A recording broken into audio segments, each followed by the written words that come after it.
We're in a video series where we're unpacking this new vision that we feel the Lord has been processing and kind of downloading to us over the last little while. And some of this has come through conversation and prophetic input and, just lots of time together. And we're diving into these statements that we've kind of developed of what we feel like the Lord is asking us to build as a church. And the idea is that when we look at all of these as a whole, you get to see a picture of this is where we're headed. This is our 5-year from now journey, our 10-year from now journey, the destination that the Lord has in mind. And so today, in a very unscripted way, I'm sitting down here with Gordon and Kathy Harris, and we're going to just look at one of these statements and chat through it and see what comes out. And so today, we're talking about this. We are a church where the reputation of experiencing God's love, personal transformation, physical and emotional healing, and financial breakthrough draws people from every walk of life. This is a statement I love, but there's so much in it, isn't there? And I was just thinking, we on a Sunday morning, we see people from every kind of walk of life walk in the door, right? And it's not because we have great marketing billboards around the city or on the TTC or anything like that. So what is it that is actually causing people to show up on a Sunday morning or a conference or whatever it is? Why are people coming here? What's that about? It comes down to the reality that people are hungry for God, and wherever there's an inkling that God might show up, then people will come to that. And I think if you go all the way back to the January 1994 outpouring of the Holy Spirit, wasn't originally in this place, but came with us moving to this building. There was people came, they experienced all kinds of things with God, especially the Father's love, and then they went home. And their friends and family said, "What happened to you?" Yeah. It's amazing. I want that. So then they would come, and this reputation was born. And even though the intensity in this season, it's a different season, is not like it was in '94, this continues to happen. People continue to come. God meets them in an amazing way, and they go home different. And people notice, and so there is a continual. There's been millions of people who have come to experience God and meet God and have their lives changed, and it's amazing. And we want to. I think that doesn't continue to happen unless you're open and facilitating that. Mm-hmm. So we want God to continue to do that. We have those as prime values, I would say. So it's amazing what God does, and people are just hungry.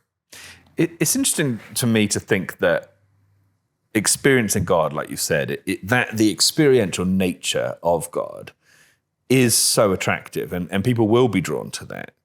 But what we're talking about here is quite tangible, long-lasting fruit, isn't it? Like the transformation, healing, financial breakthrough. How have you kind of seen that actually play out, like that kind of lasting fruit in people's lives? Oh, wow. And there are so many stories. For instance, there was a girl who we knew had gone through a number of our courses, and God met her and just began to ask her question like, she had anorexia, and will you just say yes to me? And he began to lead her through the path out of that. And it's enduring. She no longer has this issue that's been dogging her life for quite a long time. So you have so many experiences of that.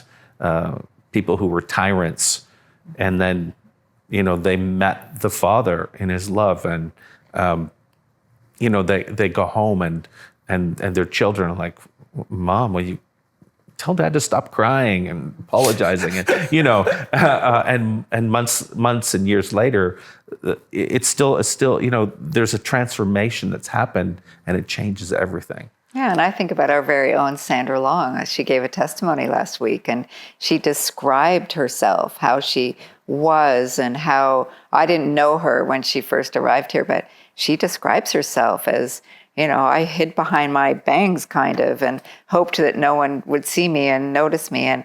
And you look at her today and just her confidence on the stage and her her friendship with the Father, Son, and Holy Spirit, and how she just goes for it. I mean, she herself would say, I'm just not the same person. And that's not because she got paid to do this or anything. It was because she met the Father and was transformed. So beautiful. Yeah. I think there's something incredible, really, about you actually seeing someone changed, right?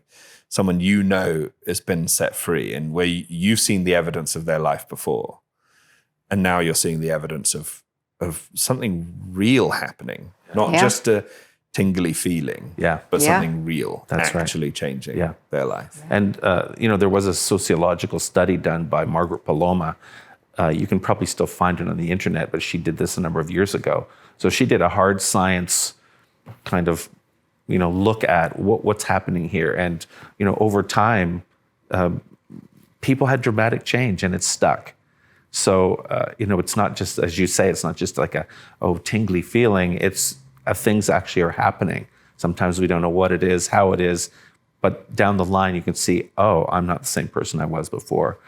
Sometimes, of course, it's more dramatic than that, but it's incredible, really. It is. Yeah, and I think those, are really our core values that are in that statement, encountering God and transformation, and then taking it out to wherever you go. And I think the last one on there was financial breakthrough, which is interesting because you could ask, is that a core value or is that a fruit of what's happening here? And I would say particularly Steve and Sandra, as the leaders of this local church, have a passion for, finances and being generous and, giving that away. But I think it's a fruit. So I think it's a fruit of their leadership that we all come under and get a blessing of that. And I think when you encounter God and you're healed in your heart, it changes your mindset. It changes that, many of us grew up in sort of a poverty, in a poverty spirit or poverty way. And it just frees you from that. And it's like, let's see what God will do. Does that mean we do that to get rich? No, it means that we do it to live in freedom, first of all, and we do it to give away. And when people see that, it's definitely going to be attractive to them, isn't it? Yes.